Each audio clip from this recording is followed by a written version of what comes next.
다 같이 찬송가 10장 부르면서 주일 예배 드리겠습니다.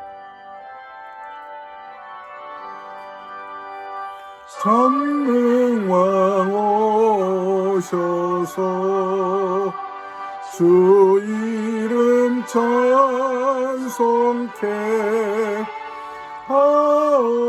하옵소서. 영광과 권능의 성부여셔서 우리를 다스려 주옵소서. 강쟁한 성자여 오셔서 기도를 들으소서. 택하신 백성들 복 내려 주시고 거룩한 마음을 주옵소서. 위로의 주 성령 오셔서 큰 증거 주옵소서.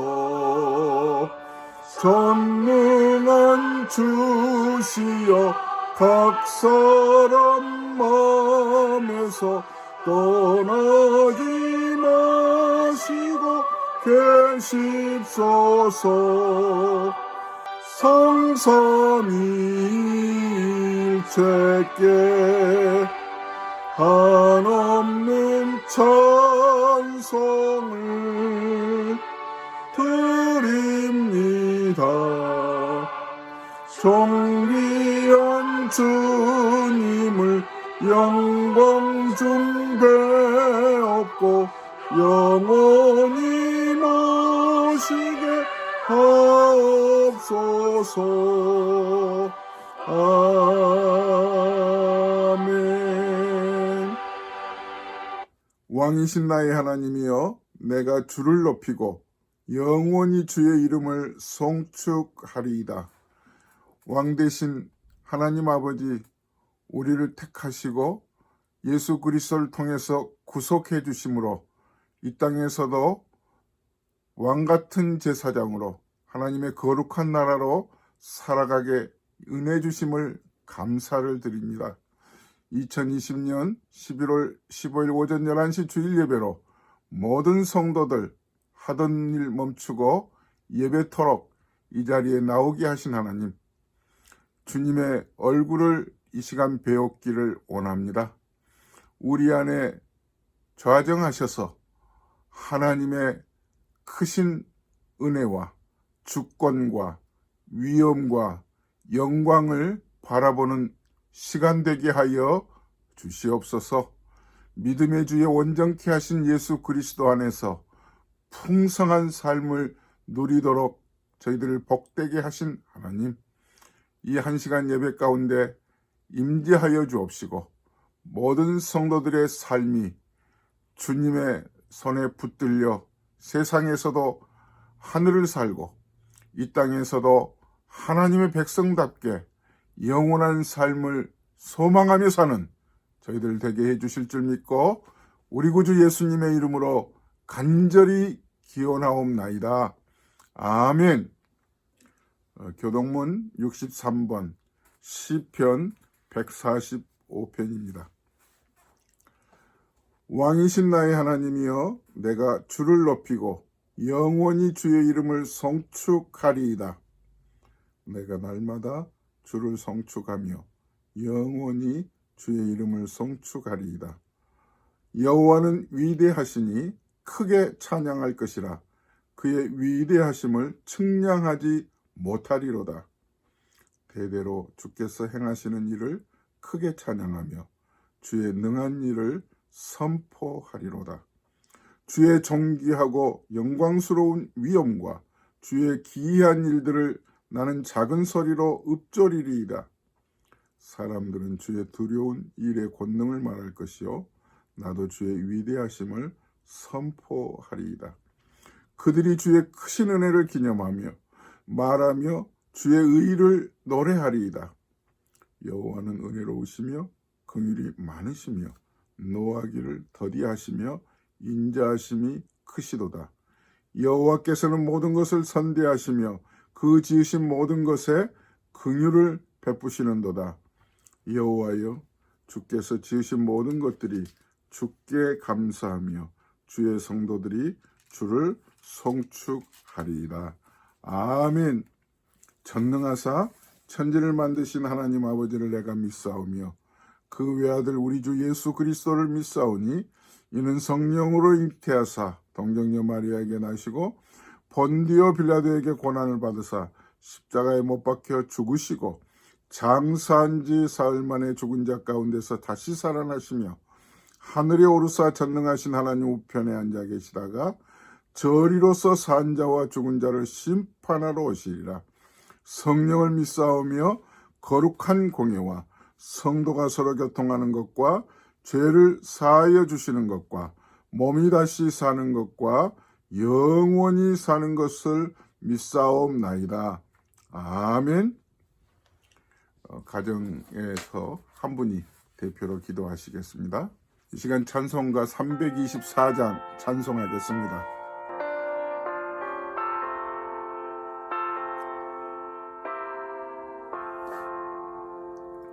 예수 나를 오라네, 예수 나를 오라네, 어디든지 주를 따라 주와 같이 가려네. 주의 인도하심 따라 주의 인도하심 따라 어디든지 주를 따라 주와 같이 가려네. 겟세마네 동산까지 주와 함께 가려네. 피땀 흘린 동산까지 주와 함께 가려네. 주의 인도하심 따라 주의 인도하심 따라 어디든지 주를 따라 주와 같이 가려네. 심판하실 자리까지 주와 함께 가려네. 심판하실 자리까지 주와 함께 가려네. 주의 인도하심 따라 주의 인도하심 따라 어디든지 주를 따라 주와 같이 가려네. 주가 크신 은혜 내려 나를 항상 돌보시고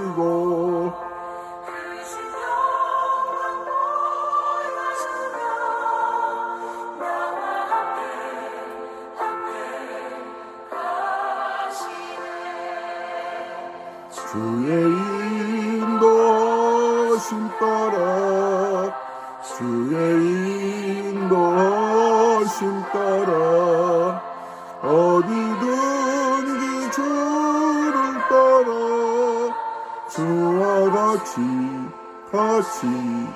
가려네. 오늘 우리에게 주신 하나님 말씀 느헤미야 13장 1절에서 9절 말씀입니다. 구약성경 747면 제가 1절부터 9절까지 봉독합니다. 그날 모세의 책을 낭독하여 백성에게 들렸는데 그 책에 기록하기를 암몬 사람과 모압 사람은 영원히 하나님의 총에 들어오지 못하리니 이는 그들이 양식과 물로 이스라엘 자손을 영접하지 아니하고 도리어 발람에게 뇌물을 주어 저주하게 하였습니다. 그러나 우리 하나님이 그 저주를 돌이켜 복이 되게 하셨다 하였는지라. 백성이 그 율법을 듣고 곧 섞인 무리를 이스라엘 가운데서 모두 분리하였느니라. 이전에 우리 하나님의 전에 방을 맡은 제사장 엘리야십이 도비아와 연락이 있었으므로 도비아를 위하여 한 큰 방을 만들었으니 그 방은 원래 소재물과 유향과 그릇과 또 레이 사람들과 노래하는 자들과 문지기들에게 11조로 주는 곡물과 새 포도주와 기름과 또 제사장들에게 주는 거제물을 두는 곳이라. 그때는 내가 예루살렘에 있지 아니하였느니라. 바벨론 왕 아닥사스다 32년에 내가 왕에게 나아갔다가 며칠 후에 왕에게 말미를 청하고 예루살렘에 이르러서야 엘리야십이 도비아를 위하여 하나님의 전 뜰에 방을 만든 악한 일을 안지라. 내가 심히 근심하여 도비아의 세간을 그 방 밖으로 다 내어던지고 명령하여 그 방을 정결하게 하고 하나님의 전의 그릇과 소재물과 유향을 다시 그리로 들여 놓았느니라. 아멘. 할렐루야. 할렐루야. 오늘 또 예배에 나오신 모든 성도 여러분들에게 하나님께서는 하늘문 여시고 폭포수 같은 은혜를 내려주실 줄로 믿습니다. 말씀이 임하면 침체되어 있고 또 두려움에 쌓여 있는 우리 자신들이 오히려 소망 가운데 하나님이 주시는 은혜 가지고 힘을 얻게 됩니다. 그래서 생각이 바뀌고 또 우리의 태도가 달라지면 내일에 대해서 세상이 아무리 우리 앞에 어렵게 우리를 힘들게 한다고 할지라도 거기에 매몰되지 않고 거기에서도 우뚝 서서 하나님의 사람으로 희망차게 달려나가게 될 것입니다. 오늘 또 주시는 말씀이 여러분들에게는 지혜와 힘과 또 꿈을 갖게 되는 그런 말씀으로 마음을 활짝 여시고 받아들일 수 있기를 바랍니다. 이제 느헤미야서 13장에 이르렀습니다. 느헤미야서 전체는 개혁에 대한 말씀으로 시작부터 지금까지 이어지고 있습니다. 사람은 참 안 변합니다. 말씀이 자리 잡을 때는 그 말씀을 통해서 우리가 은혜 받고 생각이 바뀌고 삶이 또 달라집니다. 그건 사실이에요. 하지만 우리가 이 땅에 사는 동안 마치 우리는 영수철처럼 말씀으로 붙들어 놓고 있지 않으면 이렇게 영수철이나 고무줄처럼 늘어뜨려 놓을 때는 길어지죠. 그러나 붙들고 있을 때뿐이에요. 붙들고 있으면은 그 자리에 머물러 있지만 잠시 손을 놓으면 다시 원점으로 돌아가잖아요. 그런 것처럼 잠시 한눈 팔면 조그마한 마음에 그 바늘구멍 같은 것들이 있어서 쉽게 세상적인 것들이 스며들어와 버리면 순간 옛날로 돌아가 버립니다. 제가 그 영등포역 옆에 광야교회라는 곳을 여러 차례 가보았습니다. 그곳은 노숙자들로 이루어진 교회입니다. 말이 교회지 천막을 치고 바닥에는 뭐 의자도 없어요. 그냥 맨바닥에 앉아서 거기가 예배 드릴 때는 예배 처소고요. 그리고 예배 끝나고 나면 그곳이 잠자리고요. 또 자고 일어나면 그곳이 또 식당도 되기도 하고요. 참 우습지도 않았습니다. 마치 무허가 건물처럼. 왜냐하면 그들은 정말 집도 절도 없는 사람들이에요. 완전히 홈리스들이죠. 영등포역 주변에 있는 그 홈리스들을 불러다가 전도해서 예수 믿게 하는 교회였어요. 그러니까 처음에 뭐 예수를 믿는다고 하겠어요? 하루 세 끼 밥을 주니까 하루 세 끼 밥을 주니까 밥 먹으러 오고요. 그리고 잠잘 곳이 없으니까 때로는 겨울에 춥고 또 비 오고 이럴 때 잠자기 위해서 그곳에 찾아와요. 그런 교회에 이제 제가 여러 차례 가보았는데요. 거기서 한 분이 간증을 하는데 제가 깜짝 은혜를 받았습니다. 자기는 그분이 그때 당시 한 50세 좀 지난 분인데요. 은혜 받기 전까지 이 교회를 들어와 예수 믿겠다고 그냥 신앙 고백을 하고 머물러 있기 전까지는 인생의 절반 이상을 감옥에서 살았대요. 전과 한 13범인가 그렇게 말씀하시더라고요. 소매치기 뭐 이런 종류의 죄를 수없이 짓고 감옥에를 들락달락 했던 사람인데, 감옥에 들어가서 정말 좋은 말씀 듣고 또 교화를 하면 다시는 감옥에 들어오지 않겠다고, 죄를 짓지 않겠다고 작심을 한대요. 그런데 다시 나오면 그냥 손이 간답니다. 그분 하는 말씀이 정말 마음을 강하게 붙들어 놓지 않으면 언제 또 죄를 범할지 모르는 존재가 인간이라는 거예요.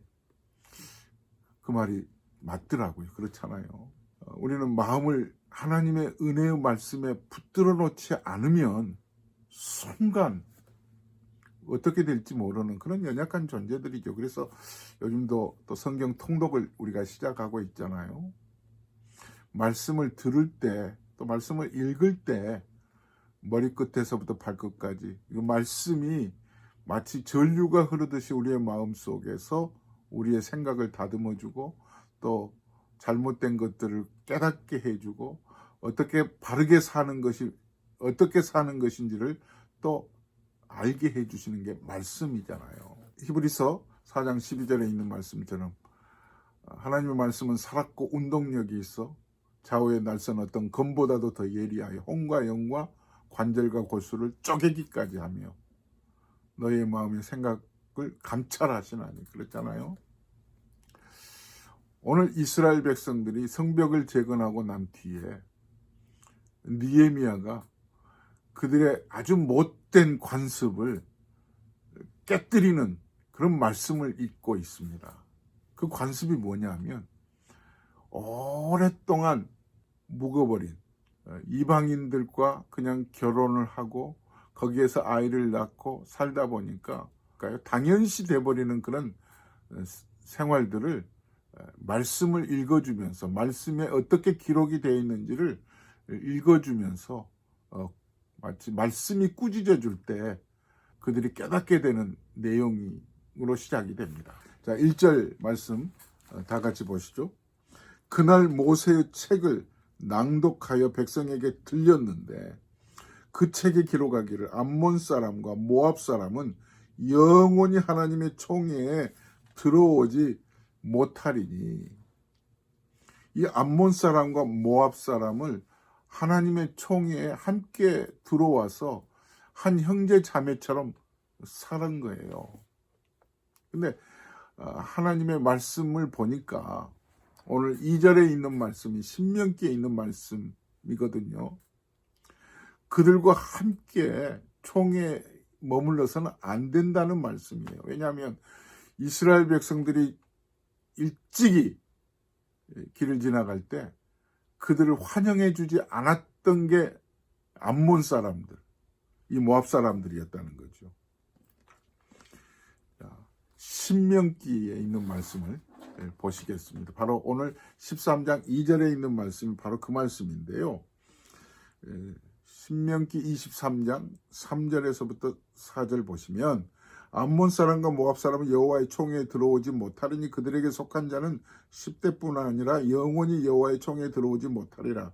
그들은 너희가 애굽에서 나올 때 떡과 물로 너희를 길에서 영접하지 아니하고 메소보다미아의 부돌 사람 부올의 아들 발람에게 뇌물을 줘 너희를 저주하게 하려 하였으나 내 하나님 여호와께서 너를 사랑하심으로 내 하나님 여호와께서 발람의 말을 듣지 아니하시고 내 하나님 여호와께서 그 저주를 변하여 복이 되게 나니 내 평생에 그들의 평안함과 형통함을 영원히 구하지 말지니라.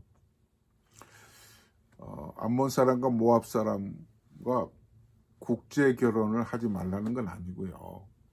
결국 그들이 너희들에게 얼마나 해롭게 한 존재였느냐. 사탄은요, 아주 우리를 힘들게 합니다. 가면을 쓰기도 하고요. 우리의 마음에 조그만 틈만 생기면 들어와서 우리를 잘못된 길로 그냥 바꿔 놓습니다. 아마 암몬 사람과 모압 사람들이 일찍이 그들은 애굽에서 이스라엘 백성들이 나왔을 때 어떻게 했다고요? 따뜻하게 물 한 잔도 대접하지 않은, 영접하지 않는 자들이었을 뿐만 아니라 오히려 그들을 아주 저주한 적석이었다는 거예요. 그걸 하나님께서 말씀을 들려주심으로 인해서 너희들의 지난날 조상들이 어떻게 고충, 아픔을 겪었는지를 알게 해주시는 거예요. 이스라엘 백성들이 오늘 성벽 재건을 하고 난 다음 모세의 율법책을 말씀을 들렸다고 했잖아요. 들었다는 거죠. 그러니까 귀로만 들려진 말씀이 아니라 마음에 새겨졌고 깨닫게 됐다는 거죠. 성령께서 그 말씀으로 그들을 뉘우치게 했다는 겁니다. 그래서 저들은 이스라엘 총회에 들어오지 못하게 알곡과 가라지가 분리되어야 되듯이 너희들은 거룩한 백성이야. 너희는 택한 족속이요, 왕같은 제사장이요, 거룩한 나라요, 하나님의 소유된 백성이라고 하지 않았습니까? 하나님께서 이 거룩한 백성으로 분리시키는 작업을 하는데 오늘 3절에 그 말씀대로 이루어졌다고, 분리되었다고 하는 말씀이 기록되어 있습니다. 누구의 힘이에요? 느헤미야가 웅변술이 좋아서? 아닙니다. 느헤미야가 아주 무섭게 다루고 있기 때문에 총과 칼을 앞세워서? 아닙니다. 하나님의 말씀이 능력이죠. 우리 신앙생활하는 우리 백성도들은 여기에 참 마음이 꿈틀거립니다. 여기에서 큰 은혜를 받습니다. 여기에서 큰 감동을 받습니다. 오늘 3절 말씀 보시죠. 백성이 율법을 듣고 고 섞인 무리를 이스라엘 가운데서 모두 분리하였느니라. 말씀을 듣고 나니까 백성들이 스스로 저들과 같이 있으면 안 되겠네. 우리는 정말 거룩한 백성들이네. 고린도전서 3장 16절에 있는 말씀도 너희는 하나님의 성전인 것과 하나님의 성령이 너희 안에 거하시는 줄을 알지 못하느뇨.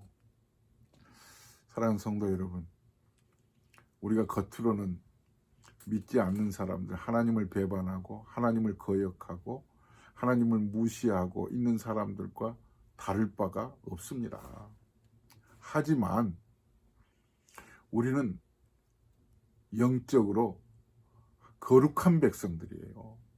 예수 그리스도의 피를 통하여서 구속된 왕같은 제사장들이에요. 그러므로 영적으로 거룩한 삶을 우리는 꾸려가야 될 그런 존재인 것을 한순간도 잊으셔서는 안 되는 거예요. 두 번째로 오늘 4절에서부터 이어진 말씀은요. 오늘 13장의 1절에서 3절과는 시간적으로는 상당히 떨어져 있어요.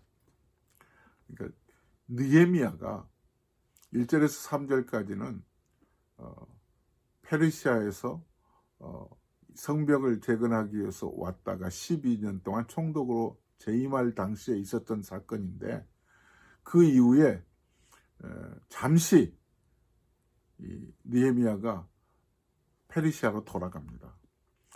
돌아갔다가 얼마간 있다가 와보니까 오늘 4절에서부터 마지막 절까지 보면 세상에 어떻게 이럴 수가 있을까 할 만큼 완전히 이스라엘 백성들이 이전에 정말 함께 은혜 받고 회개했던 그런 시간들은 어디로 가버렸는지 다시 완전히 원점으로 돌아간 옛날 사람들로 돌아가 버린 것들을 꾸짖으면서 다시 회개해야 된다고 하는 말씀으로 이어진 말씀이 오늘 4절에서부터 나옵니다.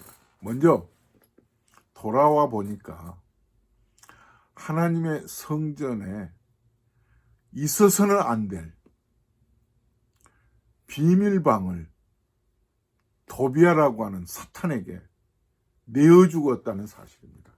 곳곳에 예배드릴 수 있는 그런 기물들로 채워져 있는 곳이 성전이죠.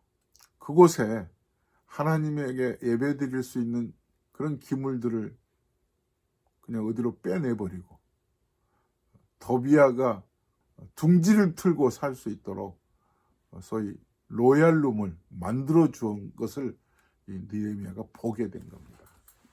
어처구니가 없는 일이죠.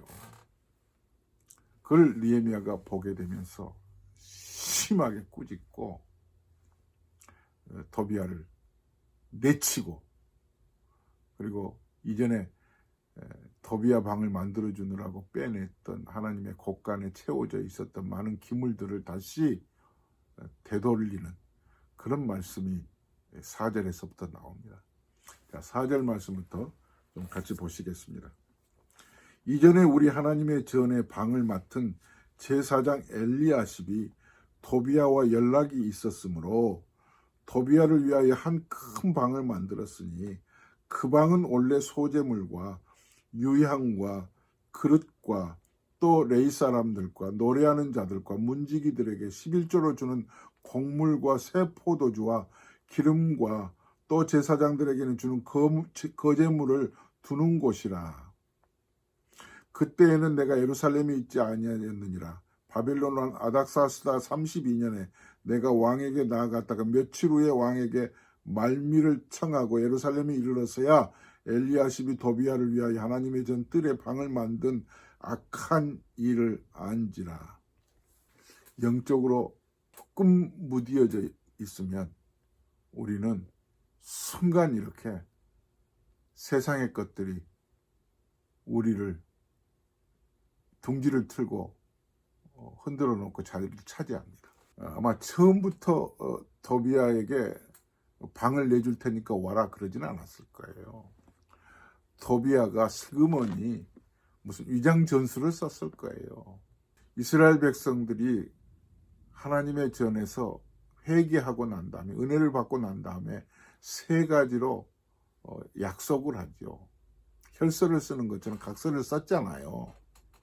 그 중에 하나가 이방 결혼을 하지 않겠다, 안식일과 안식년을 지켜내겠다, 그리고 11조를 들여서 결국은 하나님의 성전을 바르게 지켜내겠다고 하는 이 약속을 하고 임봉했었잖아요. 도장을 다 찍었었잖아요.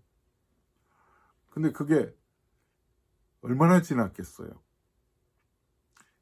느헤미야가 페르시아에 다녀 며칠 후에 와보니까 완전히 딴판이 된 거예요. 아마 이것을 보면서 우리도 신앙생활을 하다 보면 나도 모르는 사이에 소중한 것들이, 정말 붙들고 있어야 될 것들이 흔들려 버릴 때가 혹시 있지 않겠어요? 여러분들의 마음에 영적인 곳간에 있어야 될 것들이 그 자리에 있지 못하고 그것들이 치워져 버리고 있어서는 안 될 도비아 같은 존재들이 둥지를 틀고 우리의 마음의 한복판에 와 있다면 정말 큰일이죠.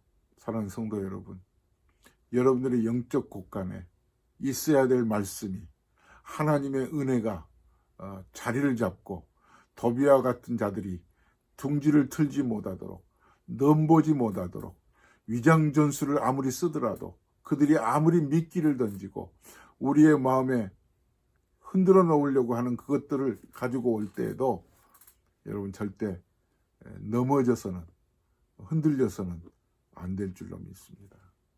또 한 가지 느헤미야가 돌아와서 보니까 영적으로 예배하는 사람들의 모습에서 멀어져 버렸습니다.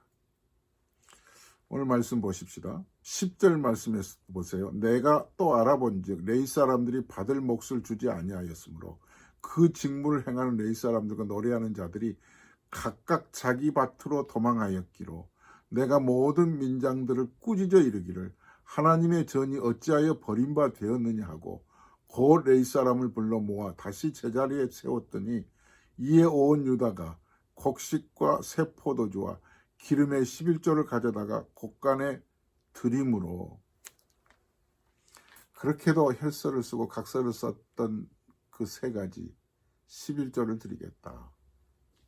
하나님의 것을 하나님의 것으로 채우겠다는 거죠. 이건 뭐예요? 우리에게 주어진 모든 것들이 하나님으로부터 왔다고 하는 그런 신실한 믿음의 표시잖아요. 나는 하나님의 은혜로 살겠습니다. 여러분 11조를 드린다고 하는 하나님의 것을 스스로 하나님으로부터 왔던 모든 것 중에 일부분을 11조를 하나님에게 드리겠다고 하는 이 표시는요. 믿음이 없으면 불가능하지요. 마리아가 옥합을 깨뜨리는 그런 모습은 은혜 받았기 때문에 예수님에게 아깝지 않게 드리는 것처럼 물질이 아깝지 않는 사람이 어디 있겠어요.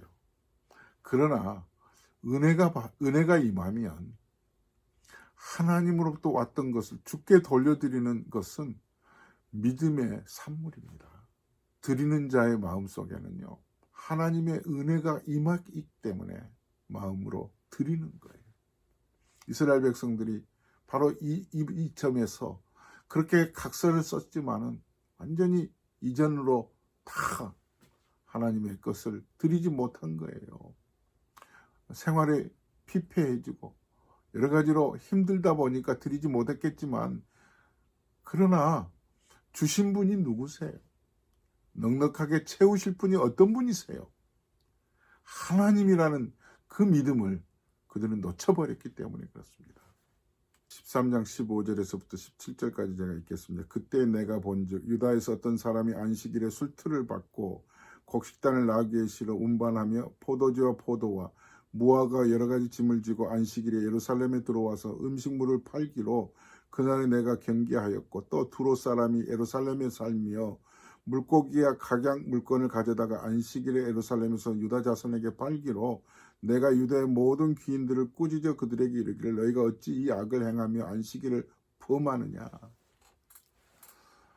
마치 예수님께서 성전에 들어와서 장사하는 자들을 꾸짖고 해초리로 채찍으로 내리쳤던 것과 같이 안식일에 그들이 들어와서 서로 물건을 팔고 사는 이런 그 안식일을 범하는 일을 느헤미야가 보면서 꾸짖고 있습니다. 사랑하는 성도 여러분, 안식일을 지키라고 하는 것은 하나님께서 일주일 중에 세상에서 6일 동안 일하시고 하루를 쉬셨잖아요. 6일에 일하셨던 게 완전하다는 거죠. 그리고 그러므로 쉰다고 하는 것은 하나님이 모든 우리 시간의 주인이라는 사실을 신뢰하는 거예요. 사랑하는 성도 여러분, 여러분들이 하나님을 의지하는 믿음이 있으시기를 간절히 축원합니다. 물질의 주인도 하나님이세요. 하나님이 우리의 인생의 주인 되시고요. 역사의 주인 되시고요. 우리의 시간의 주인이신 분이 하나님이세요. 하나님만 바라보라는 거예요. 제 친구가 결혼하여 신혼여행을 떠났습니다. 제주도에 가서 3박 4일 신혼여행을 했는데 3박 4일 동안 싸우다가 왔다는 얘기를 들어보니까 싸울만 하겠더라고요. 제주 공항에 도착하면서 단체 신혼여행을 하는데 하필이면 다른 예쁜 신부가 있었는지 자기도 모르게 그 예쁜 신부를 한참 동안 보았다는 거죠. 근데 자기 신부가 자기가 다른 그 여자를 보고 있는 것을 보면서 화를 내었다는 겁니다. 화를 낼만 하잖아요. 결국 뭐예요? 결혼을 한다고 하는 것은 서로만 보라는 것 아니겠어요? 이제는 모든 여자 중에 최고의 여자가 내 아내다. 모든 남자 중에 최고의 왕 같은 존재가 내 남편이다. 그런데 다른데 한눈을 팔았기 때문에 싸운 것 아니겠어요? 한눈 팔지 말라는 건데. 신앙적으로도 그렇잖아요. 우리가 하나님의 사람이 되었다는 것은 하나님만 바라보라는 거 아니겠어요? 오직 주만 바라보라는 거죠. 한눈 팔지 말라는 거죠. 우리 복음성가 중에도 그런 찬송이 있잖아요. 하나님의 사랑을 사모하는 자, 하나님의 평안을 바라보는 자, 너의 모든 것 창조하신 우리 주님이 너를 얼마나 사랑하시는지 하나님 인자한 귀로서 언제나 너에게 귀 기울이시니 어두움에 밝은 빛을 비춰주시고 너의 작은 신음에도 응답하시니 너는 어느 곳에 있든지 주를 향하고 주만 바라볼지라. 주만 바라볼지라. 사랑하는 성도 여러분, 신앙생활은요, 주만 바라보는 거예요. 한눈 팔아서는 안 되는 거예요. 하나님이 질투하시고 시기하시는 하나님이라기보다 우리를 얼마나 사랑하시는지 그 사랑하시는 그 하나님만 바라보면서 살아가실 수 있기를 바랍니다. 여러분 자신이 여러분 가정의 느헤미야가 되셔야 합니다. 여러분들의 교회에서 영적으로 느헤미야가 되실 수 있기를 주의 이름으로 축원합니다. 하나님 아버지, 느헤미야서 전체의 말씀을 통하여서 영적으로 하나님 말씀이 얼마나 크고 힘 있는 말씀인지를 또 깨닫게 해주셨습니다. 포로로 잡혔던 그들이 고국으로 돌아와 다 무너졌던 성벽을 다시 재건하고 난 뒤에 에스라를 통하여서 말씀을 듣고 그들이 울었습니다. 통회하고 죄를 자복했습니다. 다시는 이전처럼 죄를 짓지 않겠다고 각서를 썼었습니다. 하지만 우리 자신들은 말씀으로 날마다 내 자신을 붙들고 있지 않으면 마치 영수철처럼 고무줄처럼 늘어나 있을 때는 붙들고 있을 때는 은혜 받은 것처럼 머물러 있는데 놓으면 다시 온점으로 돌아가 버리듯이 우리는 연약한 존재들입니다.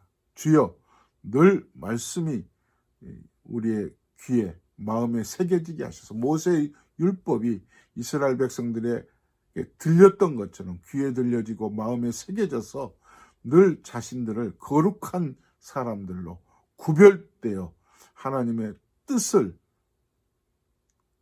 이루어가는 존재들 되게 해 주옵소서.